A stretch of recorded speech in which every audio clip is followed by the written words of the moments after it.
लोकसभा चुनाव में 5 सीट हारने के बाद हरियाणा में सत्ता नशीन भारतीय जनता पार्टी अब पूरी तरीके से जनता के हित के फैसले लेने के लिए तैयार खड़ी नजर आ रही है। पिछले एक हफ्ते के अंदर ऐसे फैसले लिए जा रहे हैं जिनको लेकर के जनता पिछले कई सालों से सत्ता के दरबार में और अधिकारियों के चक्कर लगा रही थी, मगर कहीं कोई सुनवाई नहीं हो रही थी। अगर पहले सुनवाई हो जाती तो शायद जो आज 5 सीटें भारतीय जनता पार्टी ने गंवाई हैं, शायद इतनी सीटें ना गंवाती। जिस तरीके से नारा चल रहा था कि अब की बार पूरे 10 की 10 सीट का नारा था कि 10 की 10 सीट हम जीत के जाएंगे, पर वो ऐसा हुआ नहीं। सब सरकार को भी समझ में आ गया और संगठन को भी समझ में आ गया गलतियां कहां पर हुई हैं। फैसले लिए जा रहे हैं। सबसे बड़ा फैसला पीपीपी आईडी के लिए कि पीपीपी आईडी जिसके लिए पूरी हरियाणा की जनता परेशान थी, फैमिली आईडी जिसके लिए पूरी हरियाणा की जनता परेशान रही है। एक कंपनी याशी कंपनी लाई गई थी। याशी कंपनी ने इतना भ्रष्टाचार किया कि जनता ने अब सरकार को समझा दिया कि आप गलत रास्ते पर चल रहे थे। जो हम लोग जो बात कर रहे थे, जनता बात कर रही थी, वो कहीं ना कहीं पूरी तरीके से सही थी। मगर आज जो मैं बात करने उतरा ये बातें तो सबने आपको बता दी है। हर मीडिया चैनल पे, हर अखबार में ये बातें छप रही हैं। अभी जो बात बताने जा रहा हूं, खुलासा करने जा रहा हूं, शायद वो अभी तक आपको किसी भी मीडिया चैनल ने नहीं बताया होगा, ना किसी अखबार में छपा होगा।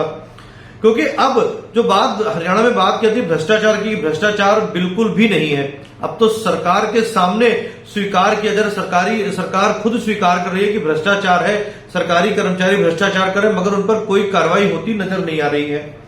ये बात बता रहा हूं परसों की, यानी कि 12 जून की। 12 जून को हरियाणा विधानसभा में एक बैठक हुई। पंचकुला विधानसभा के जो विधायक हैं ज्ञानचंद गुप्ता, जो हरियाणा के विधानसभा स्पीकर भी हैं, उन्होंने एक बैठक ली। पंचकुला के अधिकारियों की, आला अधिकारी जितने भी थे पंचकुला के, उन सबको बुलाया गया था कि आखिरकार अब समस्याएं कहां पे है। जनता के काम को फटाफट निपटाने के लिए पूरी सरकार लगी हुई है। जैसे मैंने पहले बताया, पूरी सरकार लगी हुई है। तो विधायक जी कैसे छोड़ देंगे अपने इलाके को, उनको भी चुनाव लड़ना है। तो उन्होंने भी पूरे अधिकारियों को बुला रखा था अपने विधानसभा में कि आओ और मेरे को जवाब देकर के जाओ, आखिरकार अब हो क्या रहा है। उस बैठक का जो प्रेस नोट जारी हुआ वो आपकी स्क्रीन पर लगा रहे हैं। स्क्रीन पे आप पढ़िएगा। इस स्क्रीन के ऊपर भ्रष्टाचार की जो बात होती है, विधानसभा स्पीकर ने खुद माना है। जो सरकारी प्रेस नोट जारी हुआ है उसके आधार पर मैं बात बता रहा हूं, क्योंकि वो जो मीटिंग थी, गोपनीय मीटिंग थी, इंटरनल मीटिंग थी, हम मीडिया कर्मियों को उसमें जाने की इजाजत नहीं थी। मगर जो सरकारी प्रेस नोट आया, मैं उस आधार पर उस खबर को आपको बता रहा हूं।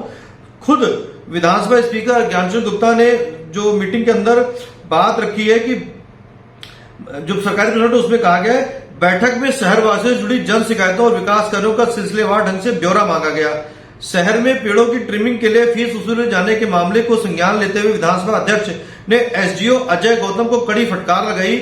उन्होंने कहा कि नगर निगम इस कार्य के लिए मोटी लागत से उपकरण खरीदे हैं, इसके बावजूद जनता से फीस वसूलने की बात गलत है। बैठक में यह मसला वार्ड नंबर 8 के पार्षद हरिंदर मलिक ने उठाया था। ये बात कई बार मीडिया अखबारों में छप चुकी है कि नगर निगम के अधिकारी पेड़ों की ट्रिमिंग के नाम पर पैसा वसूलते हैं, मगर विधानसभा स्पीकर ने आज कह सकते हैं कि कैमरे के सामने या सरकारी प्रेस नोट में पहली बार ये बात मानी गई है कि जो नगर निगम के कर्मचारी हैं वो पैसा वसूलते हैं। मगर ना तो नगर निगम के कर्मचारी, जो नाम उनका है अजय गौतम, नगर निगम के कर्मचारी जो है उनका ना तो सस्पेंड किया गया, ना ही उनसे कोई जवाब मांगा गया। ऐसा कोई भी प्रेस नोट में ऐसा कुछ भी लिखा हुआ नहीं आया है कि उनसे क्या कहा गया, उनके ऊपर कार्रवाई क्या की गई है, जवाब मांगा गया है। इसके यही एक मसला नहीं, एक और भी इसके आगे भी एक मसला और है। सामुदायिक केंद्र, जो एक आम आदमी के लिए बनाया गया सामुदायिक केंद्र, कि आम आदमी के घर में कोई फंक्शन हो या कोई और कार्यक्रम तो उसको बुकिंग करा सके, यहां पे भी घपला खुद विधानसभा स्पीकर ने माना है। आगे बढ़ सुनिए।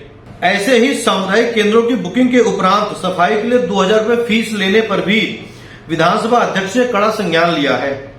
उन्होंने इस संबंध में दस्तावेज मांगे हैं और कहा यह फीस 1000 रुपए निर्धारित है तो दोगुनी क्यों ली जा रही है। घरों से कूड़ा संग्रहण के लिए फीस साल भर की फीस के साथ नोटिस भेजने पर अधिकारियों को फटकार लगाई गई है। गुप्ता ने कहा गत वर्षों की यह फीस माफ कर आगे से प्रतिमाह फीस लेनी चाहिए। तो ये एक वानगी है जो सरकारी प्रेस नोट के अंदर खुद विधायक अब इस बात को मानते हैं कि नगर निगम के अधिकारी, नगर निगम के कर्मचारी, नगर निगम के जुड़े हुए जो भी लोग हैं वो भ्रष्टाचार कर रहे हैं। ये सरकारी प्रेस नोट है, ये हमने नहीं कहा। ये मैं आपको फिर दिखा दूं, आपकी स्क्रीन पर दिख रहा है, ये सरकारी प्रेस नोट है जो मैंने आपको पढ़ के सुनाया। ये सरकार का प्रेस नोट है जो सरकार की तरफ से जारी किया गया है, ये वो प्रेस नोट है। और स्क्रीन पर हम चला रहे हैं, आपकी स्क्रीन के ऊपर देखिएगा। तो जो सरकार कहती है कि भ्रष्टाचार पे टॉलरेंस हम किसी प्रकार का नहीं अपना रखेंगे, तो ये टॉलरेंस नहीं है तो क्या है? क्यों नहीं इन अधिकारियों को तुरंत तत्काल प्रभाव से सस्पेंड किया? हमारा सवाल है कि विधानसभा स्पीकर से, पंचकुला के विधायक ज्ञानचंद गुप्ता से, जब आपकी जानकारी में ये मामला था तो इन अधिकारियों को तत्काल प्रभाव से सस्पेंड क्यों नहीं किया गया? पहला सवाल। दूसरा सवाल कि आखिरकार क्या सिर्फ यही 2 मामले आपके संज्ञान में आए? ऐसे अनेकों मामले हैं आपके संज्ञान नहीं है संज्ञान में, तो हम आपको बता देते हैं। माता मनसा देवी मंदिर की सड़क को 15 फरवरी 2024 को आपने ही उद्घाटन किया था, उसके लड्डू बांटे थे सोशल मीडिया पर, आपके पड़ा हुआ है। 97 लाख रुपए की लागत से 15 फरवरी 2024 को जिसका उद्घाटन किया गया था, लड्डू बांट दिए गए थे।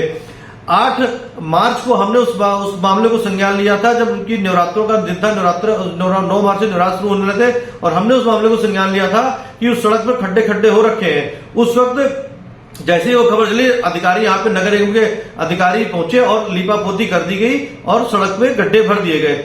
लेकिन 15 फरवरी से लेकर के और आज 14 जून है, तब से लेकर के अब तक 97 लाख रुपए उस सड़क के ऊपर आज तक कोई काम नहीं हुआ। स्पीकर साहब, इन पे भी ध्यान दें।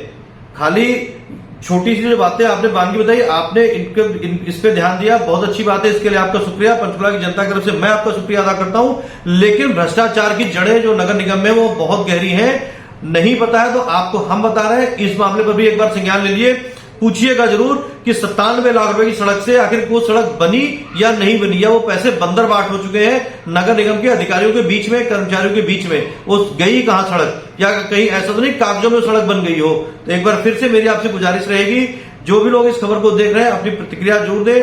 क्या वाकई में पंचकुला नगर निगम में भ्रष्टाचार है या नहीं है, ये बताएं, कमेंट करके बताएं। और अगर है तो इस खबर को आगे शेयर करें ताकि अधिकारियों तक, नेताओं तक ये खबर पहुंचे कि पंचकुला नगर निगम में आपकी स्थितियां क्या है, और खाली नगर निगम पंचकुला की स्थितियां क्या है।